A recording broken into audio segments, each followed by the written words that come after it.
Hello, survivors. Thank you for taking the time to listen to the story. If you haven't already done so, please subscribe to our channel. We appreciate it, and thank you in advance. Please leave the name of the city you're listening from in the comment section below. It helps us see our reach in the community. Let's start the story. No insignias, no names, no official records. Our mission was simple on paper: infiltrate a covert detention facility in Siberia. Extract one of our own. The prisoner was a former intelligence operative who had gone dark during an assignment months earlier. Russian authorities denied he even existed. Washington wanted him back. Quietly. We inserted under cover of darkness, stealth approach, frozen air burning our lungs. No lights, no external guards. It was too quiet. The first thing we noticed outside the prison were footprints in the snow, bare footprints, dozens of them. Then blood. The prison wasn't being guarded anymore. The towers stood empty, and the complex sat in complete darkness. Then we heard the first AK-47 shots echoing from somewhere deep inside, followed by screams and moans. We followed our route toward the dungeons where our target should have been held. The Siberian wind cut through our gear like razors made of ice. I could feel my breath crystallizing inside my balaclava as we approached the outer fence of Facility 19, though that wasn't its real designation. Places like this didn't have real names. My team moved in a tight diamond formation across the snow-covered ground. Roy took point, his silenced M4 sweeping left and right in practiced arcs. Behind me, Carver kept our six covered while Neville monitored our comms. 4 operators, 1 target. Standard extraction protocol. Except nothing about this felt standard. Control, this is Reaper 1, I whispered into my throat mic. Outer perimeter reached, no contact. Static answered me, then, copy, Reaper 1, proceed to Phase 2. The fence should have been electrified. The watchtowers should have been manned. At minimum, we should have seen some kind of security presence. Instead, we found wire cutters abandoned in the snow next to a gap in the chain link. A gap cut from the inside out. Roy held up a closed fist, bringing us to a halt. He pointed down at the ground where the snow told a story I didn't want to read. Footprints, lots of them. Men, women, different sizes, but all barefoot in sub-zero temperatures. Sir, Roy's voice crackled through the comm, barely audible. These tracks, they're heading away from the facility. All of them. I knelt beside the clearest set of prints. The snow around them was stained dark red, almost black in the moonlight. Not drops of blood, puddles. Reaper 2, what's your thermal reading on the main building? I asked Carver. A pause while he adjusted his scope. Negative heat signatures, boss, place is cold as a tomb. We moved through the gap in the fence, following our memorized layout toward the main entrance. The facility squatted against the landscape like a concrete cancer, 3 stories above ground, 2 below. Soviet-era architecture at its most unforgiving. Our intelligence indicated the high-value prisoners were kept in the sub-basement levels. The front entrance doors hung open, one barely attached to its hinges. The metal was scratched and dented from the inside, as if something had been trying to claw its way out. The smell hit us the moment we stepped inside. Copper and rust and something else.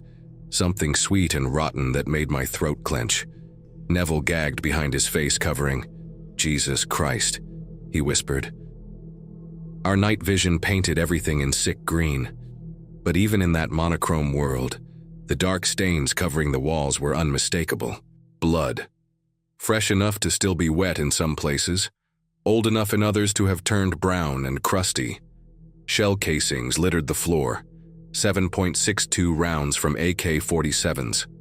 Lots of them. Whoever had been shooting here had done so in full auto for extended periods. The pattern suggested multiple firing positions, overlapping fields of fire, a sustained defensive action. But defensive against what? Roy found the first body near what looked like a guard station, a middle-aged man in a Russian prison guard uniform, his AK-74 still clutched in his hands. The weapon was empty. The bolt locked back. He'd fired until he ran dry, but it was what had been done to him that made my blood turn to ice water in my veins.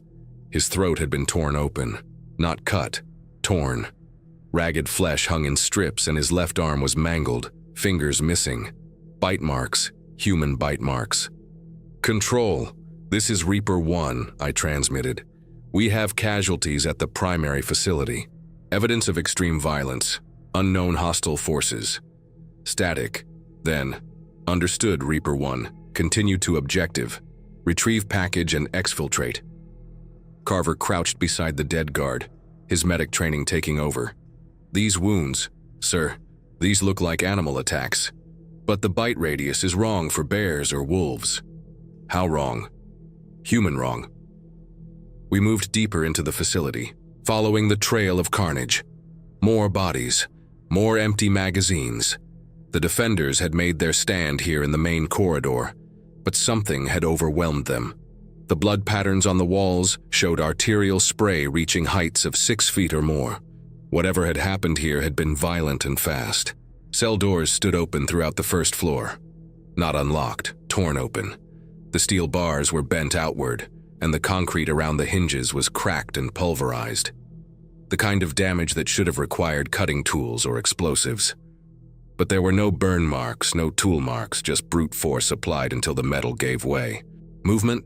Roy whispered, freezing in place 20 meters ahead of us. We all dropped into defensive positions, weapons raised. Through the green haze of our night vision, I could see him focused on something around the corner ahead. "What do you have?" "Thermal bloom, single individual, not moving much." I signaled for Neville and Carver to cover our flanks while Roy and I advanced.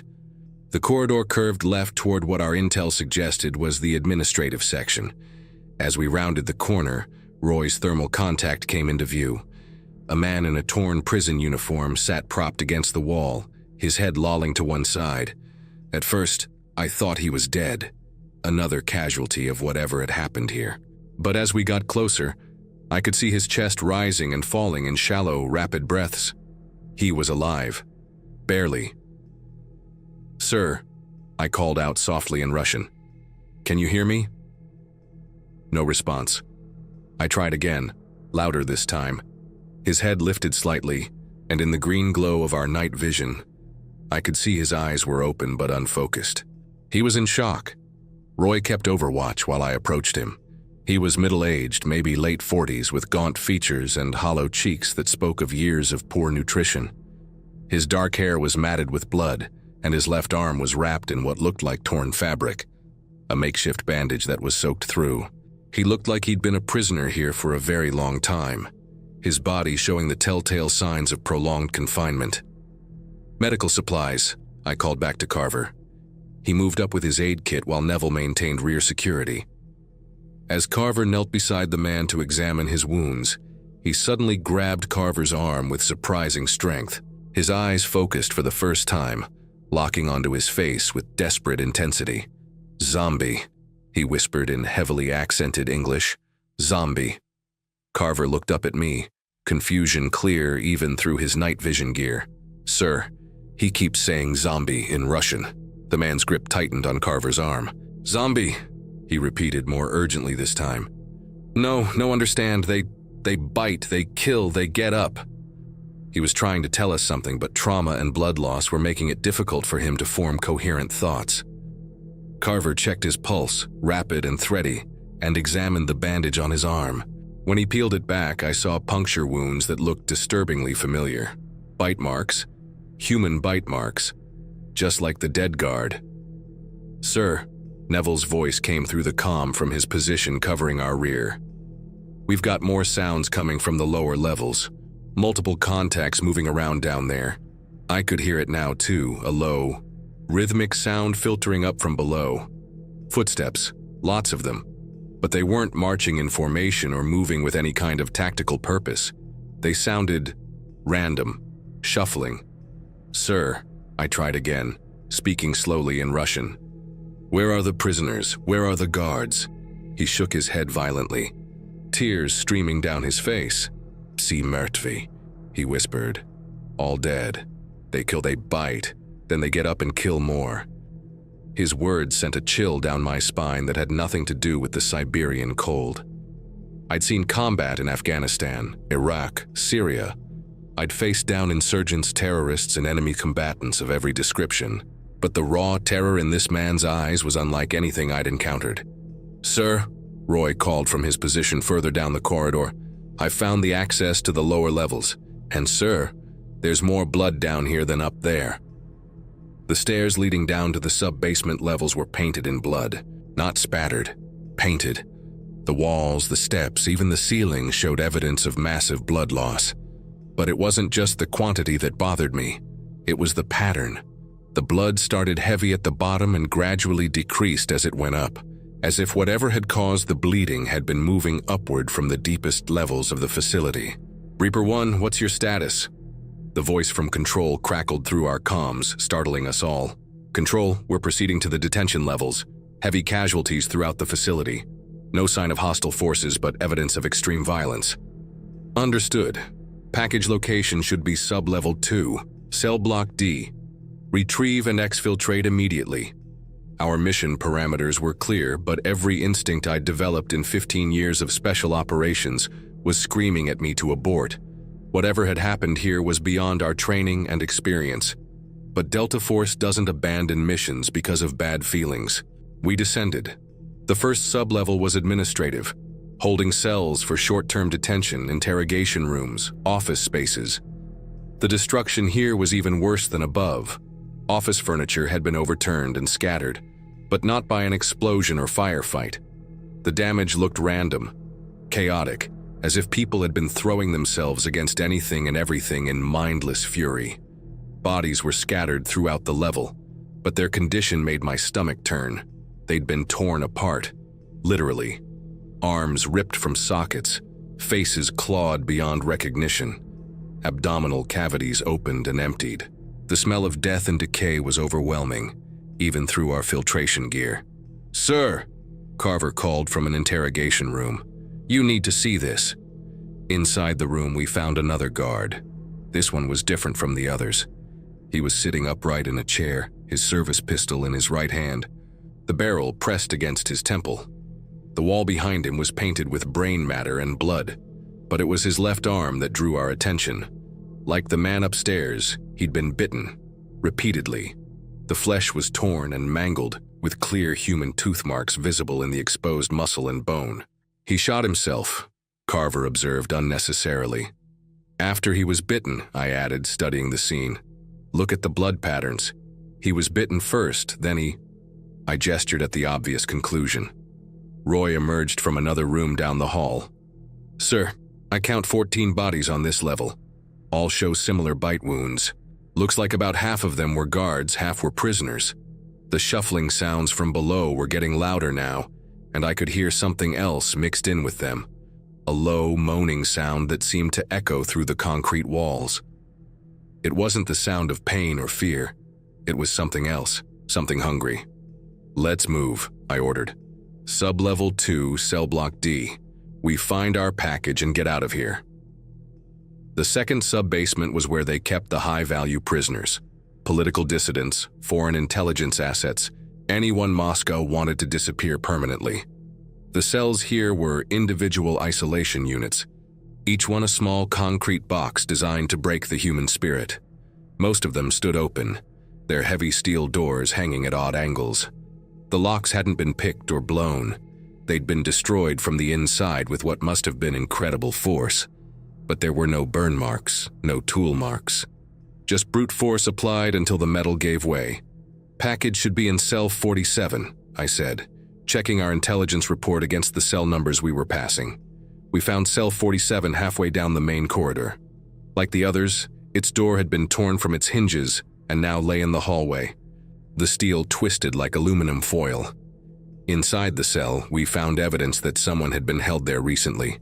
A thin mattress, a metal toilet, personal effects scattered on the floor. But no prisoner. "Sir," Neville called from the next cell over. "I think I found someone." Cell 48 contained a single occupant, a thin man in his 50s, pressed back against the far wall with his knees drawn up to his chest. He was alive but trembling violently, his eyes wide with terror. When he saw us approaching, he began speaking rapidly in Russian. Roy, who spoke some Russian from his previous deployments, tried to communicate with him. After a few minutes of back and forth, he turned to me with a grim expression. "Sir, he says his name is Petrov. He's a trustee, a prisoner who helps with maintenance. He's been hiding in here since yesterday morning when they got out." "They?" Roy asked another question, then translated the response. He keeps using that word again. "Zombie." Says the dead prisoners got up and started killing everyone. Guards, other prisoners, doesn't matter. Says they bite, and then the people they bite get up too. I stared at the terrified man pressed against the cell wall. Zombies. In any other context, I would have assumed he was suffering from a psychotic break or severe trauma-induced hallucinations. But the evidence throughout the facility was becoming harder to ignore. Ask him about the American prisoner, cell 47. More rapid Russian, followed by Petrov pointing down the corridor toward the darkest part of the sub-level. Roy translated, "He says the American was taken 3 days ago, moved to the deep cells for special interrogation. Says no one comes back from the deep cells." The moaning sounds were getting closer now, and I could hear individual voices within the chorus, dozens of them, all making the same low guttural sounds, and underneath it all, the scraping of feet on concrete. Lots of feet. "Movement," Carver whispered. His weapon trained on the corridor leading to the deep cells. Multiple contacts approaching from the south corridor. I could see shapes moving in the distance, figures stumbling through the darkness toward our position. Their movement was uncoordinated, like they were injured or drunk, but there were a lot of them. "Sir," Roy said urgently, "Petrov says we need to leave. Now, says when they hear voices, they come." The sounds were getting closer, not just footsteps anymore, but breathing. Heavy, labored breathing mixed with those horrible moaning sounds. And underneath it all, a smell that made my eyes water even through our gear. Decay, rot, death. I made the call that probably saved our lives. We're moving now, back to the stairs. But as we turned to retreat, the sounds suddenly intensified. The moaning became louder, more urgent, and the shuffling footsteps picked up pace. Whatever was down there in the darkness, it had detected our presence, and it was coming. But as we turned to retreat, the sounds suddenly intensified. The moaning became louder, more urgent, and the shuffling footsteps picked up pace.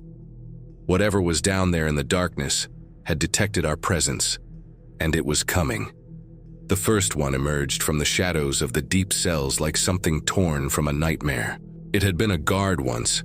I could tell by the remnants of the uniform hanging in bloody tatters from its frame. But whatever humanity it had possessed was gone. Its face was a mask of decay, skin hanging in loose flaps where chunks had been torn away. One eye was missing entirely, leaving a dark socket that seemed to track our movement despite being empty. The other eye was milky white, clouded over like a cataract.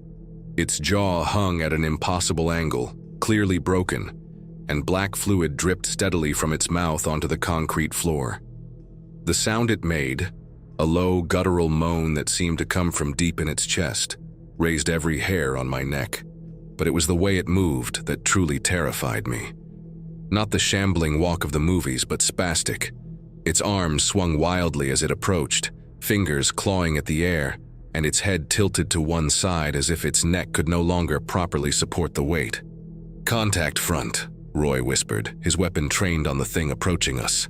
Then more shapes emerged from the darkness behind it. Dozens of them.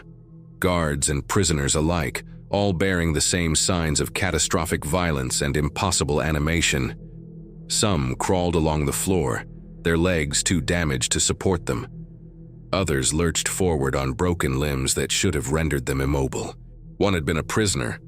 I could see the orange jumpsuit beneath the gore. His entire lower jaw was missing, leaving his tongue to loll obscenely from the gaping wound. Another dragged itself forward using only its arms, its spine clearly severed at some point. The wet scraping sound it made as it pulled itself across the concrete made my stomach turn. "Sir?" Carver said, his voice tight with barely controlled panic. "What the hell are those things?" Before I could answer, the first guard thing lunged forward with surprising speed.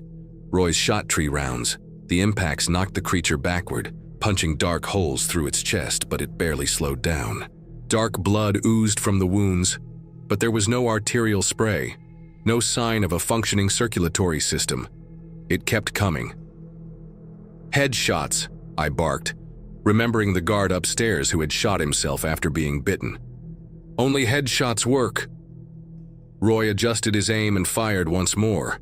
The .223 round took the top of the creature's skull clean off, spraying brain matter and bone fragments across the corridor wall.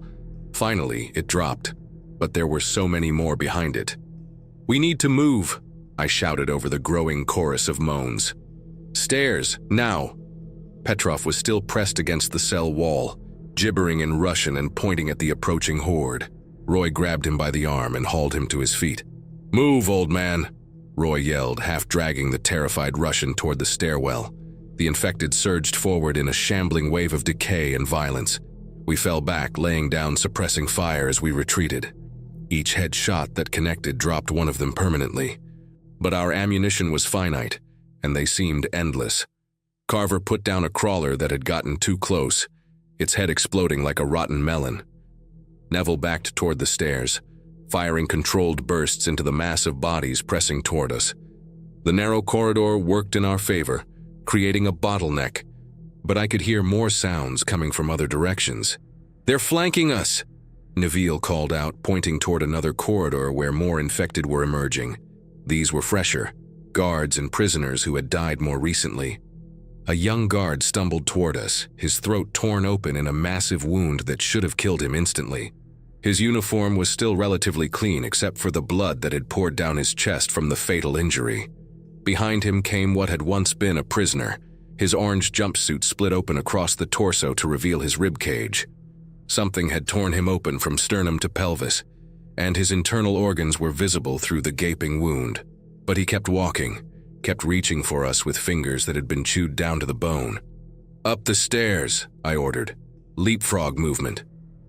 We began our fighting retreat, Roy and I providing cover while Carver and Neville moved Petrov up to the first level. The infected followed, their moans echoing off the concrete walls.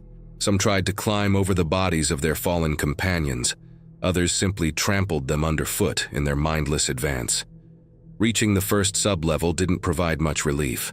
More infected had wandered in from other sections of the prison, their primitive senses responding to the sound of gunfire. The administrative level that had been merely eerie before was now crawling with the walking dead. "Contact left," Carver shouted, engaging a group of infected that had emerged from the interrogation rooms. These ones moved faster, more aggressively, as if they had died more recently.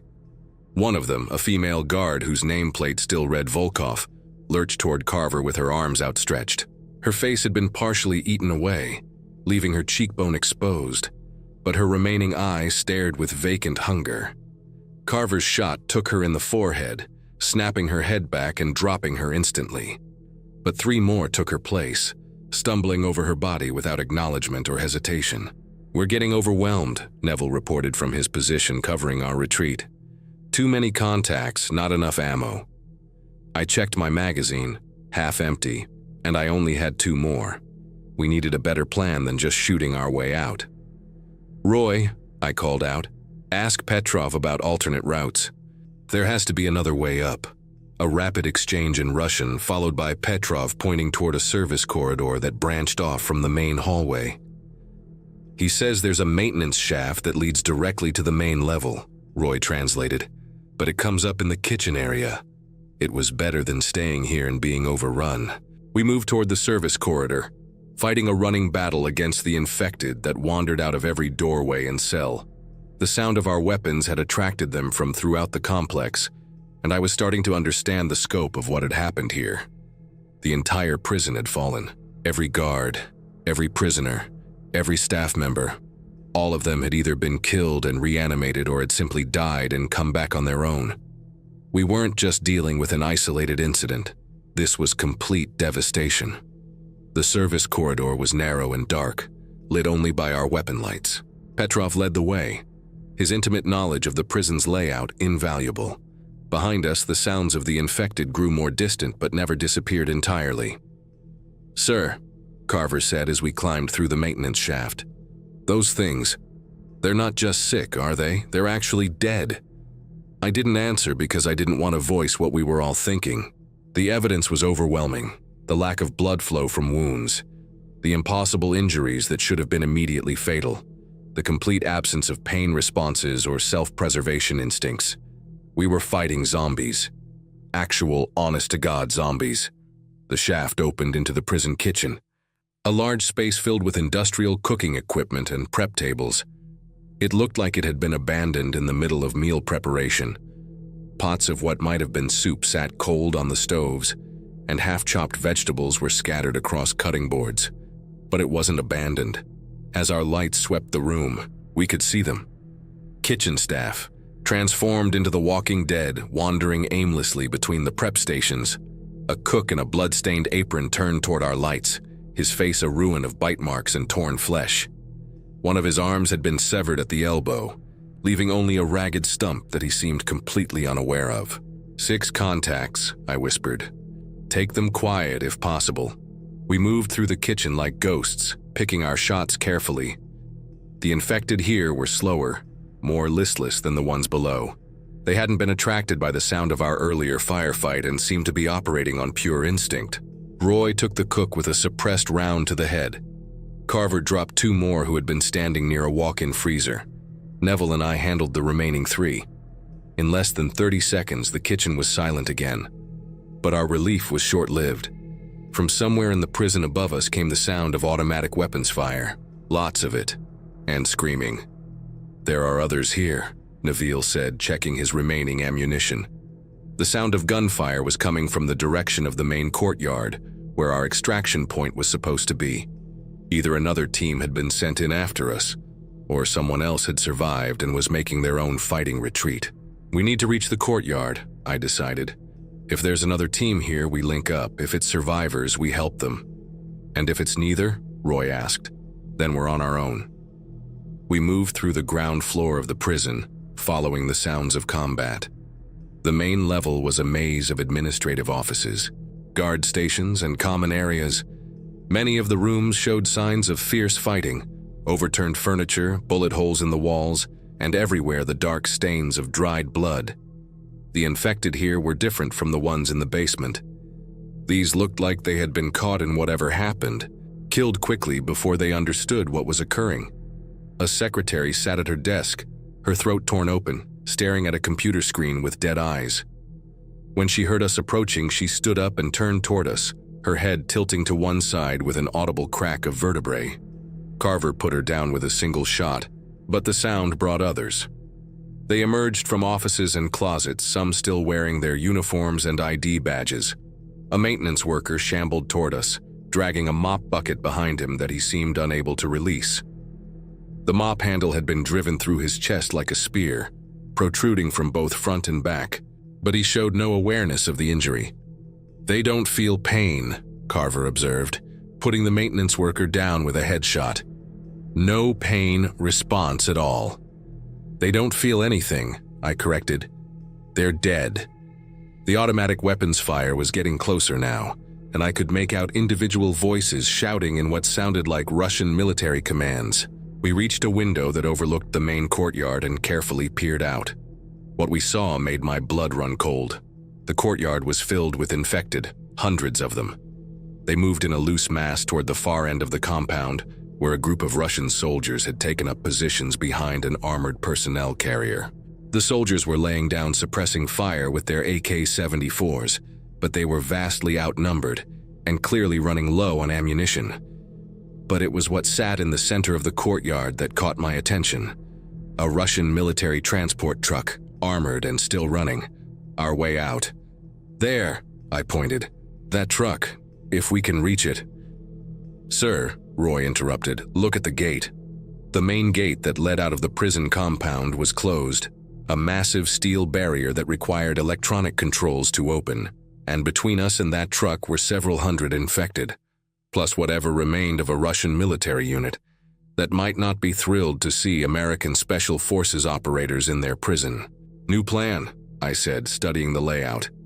"We need to reach the control room. Every prison has a central security station that controls all the electronic locks. If we can get there, we can open the gate." "And then what?" Neville asked. Fight our way through that horde to reach the truck? I was about to answer when Petrov, who had been silent since the kitchen, grabbed my arm and began speaking rapidly in Russian.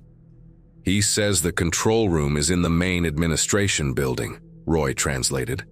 But he also says there's something else, the prison's emergency communication system. If it's still working, we might be able to contact the outside.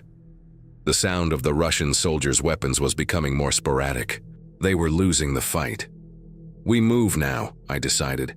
Roy, you and Petrov head for the control room. Carver, Neville, you're with me. We're going to try to reach those Russian soldiers and see if we can coordinate our escape. Sir, Carver protested, splitting up in this situation is our only chance, I finished. Those soldiers have information we need, and that control room is our only way out. We do this fast and we do it right, or we all die here. Roy nodded grimly and began leading Petrov toward the administrative wing. Carver and Neville followed me toward the courtyard, where the sound of gunfire was becoming increasingly desperate. As we moved through the final corridor leading to the courtyard access, I heard something that made my blood freeze. From somewhere deep in the prison, carried on the cold air currents, came the sound of a radio transmission. Russian voices, crackling with static but clear enough to make out individual words. Zombie, Moskva, Sibirsk, Catastrophe, Zombie, Moscow, Siberia, Catastrophe. Petrov had been right. This wasn't an isolated incident. This was spreading. We reached the door leading to the courtyard just as the last Russian soldier's weapon fell silent. Through the reinforced glass, I could see him being overwhelmed by a wave of infected. His screams cut short as they tore him apart. The truck sat there, engine running, waiting for us. But between us and salvation stood a horde of the walking dead, and somewhere in the distance, the sound of more radio transmissions reporting the end of the world. The courtyard was a killing field. The Russian soldiers had made their last stand behind their APC, but the infected had overwhelmed them through sheer numbers. Bodies lay scattered across the concrete, some still, others beginning to twitch with early signs of reanimation. We move fast and loud, I told Carver and Neville. Straight to that truck. Don't stop for anything. I kicked open the door and we rushed into the chaos. The infected turned toward us immediately, their heads swiveling in our direction as the sound reached them. The closest ones were maybe 20 meters away, former guards and prisoners mixed together in a shambling mass of decay and hunger. I put down the nearest threat, a guard whose lower jaw hung by strips of flesh, then pivoted to engage a prisoner whose orange jumpsuit was soaked black with blood. Carver and Neville flanked me, laying down covering fire as we fought our way across the courtyard. The truck seemed impossibly far away, though it couldn't have been more than 50 meters. Every step brought more infected stumbling out from doorways and corners. A female staff member lurched at Neville from his blind spot, her fingernails grown long and sharp, raking across his body armor. He spun and put a round through her forehead, but not before she'd managed to tear his sleeve. Dark blood seeped through the fabric. "Scratch only," he called out, but I could hear the fear in his voice. We were halfway to the truck when I heard Roy's voice crackle through the radio. "Control room secured. I can see you from up here, Jesus Christ. There are hundreds of them. Open the gate," I shouted back, dropping 2 more infected who had emerged from behind the APC. "Working on it. Petrov says the system needs to boot up. It'll take a few minutes." A few minutes we didn't have.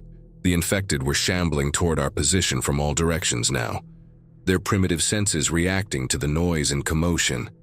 I could see more lurching out of the prison buildings, and in the distance, even more shapes moving aimlessly through the outer perimeter. We reached the truck just as my magazine ran dry.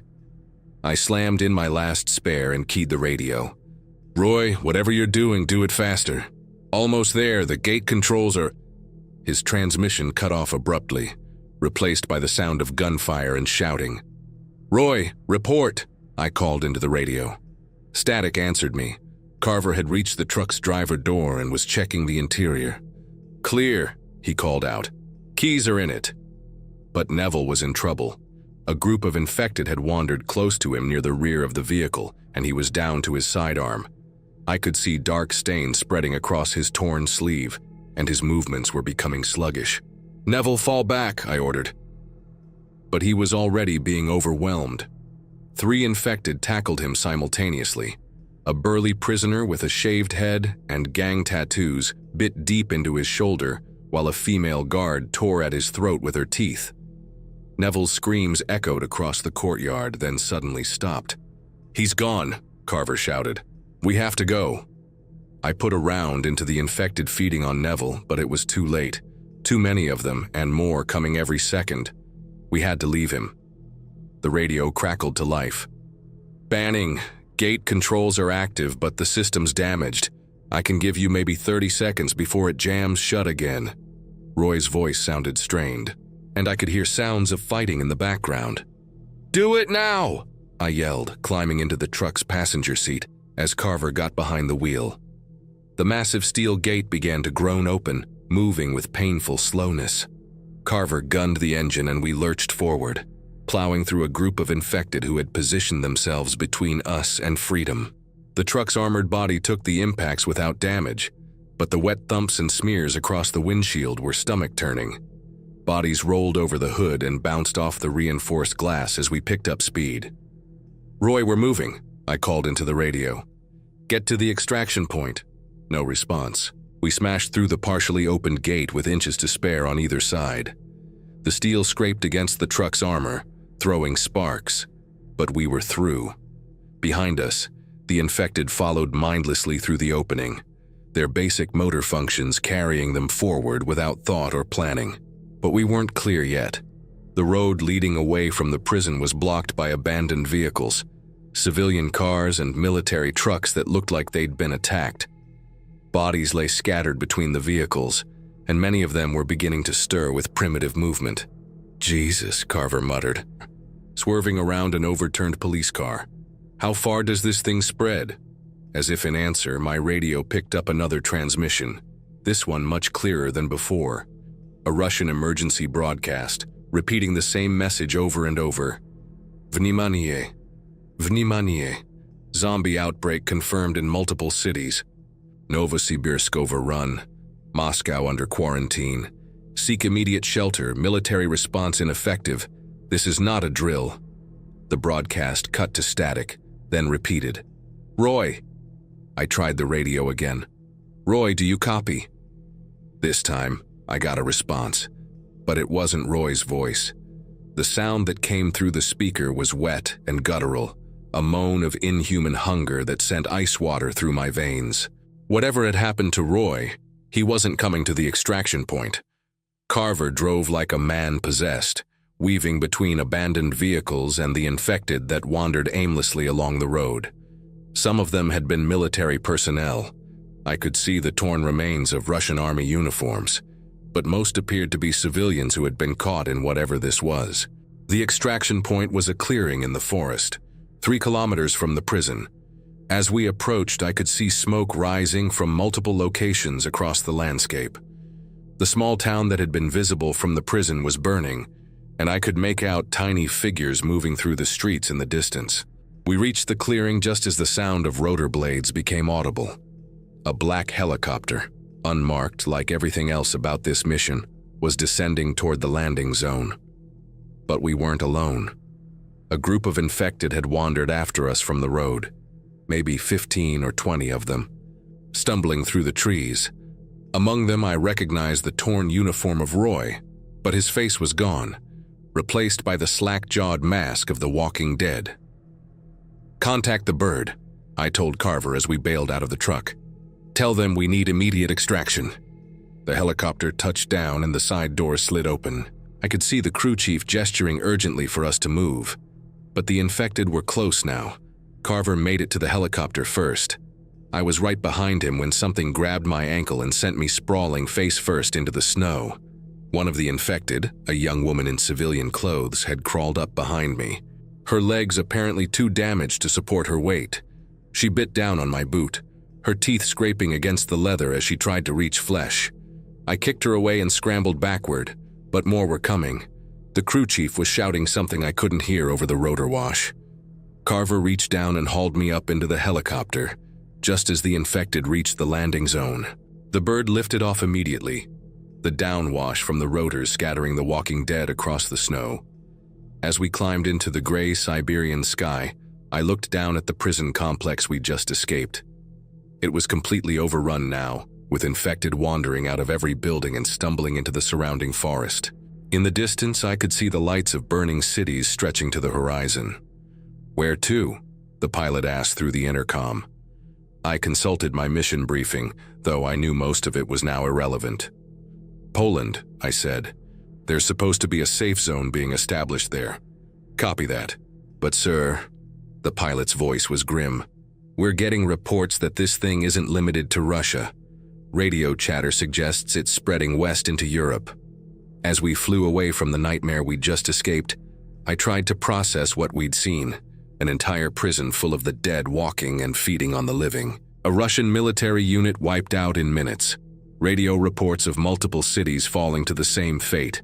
And somewhere below us, Roy and Neville were wandering through the snow with dead eyes and an insatiable hunger for human flesh. The prisoner we'd been sent to extract was dead, had probably been dead long before we'd arrived. The mission was a complete failure. But somehow that seemed less important now than the growing realization that we might be witnessing the beginning of the end of everything. "Sir," Carver said, his voice hollow, "what do we tell them when we get back?" I stared out the helicopter's window at the burning landscape below, at the scattered groups of infected that dotted the snow like a plague, and at the smoke rising from cities that had stood for centuries. "We tell them the truth," I said finally. "We tell them that hell just opened up in Siberia, and it's spreading." The helicopter banked west toward Poland. Behind us, the Siberian wilderness burned, and the dead continued their endless hunt for the living. Some missions you complete, some missions you survive, and some missions you escape from, knowing that what you've seen will haunt you for whatever time you have left. This was one of those missions.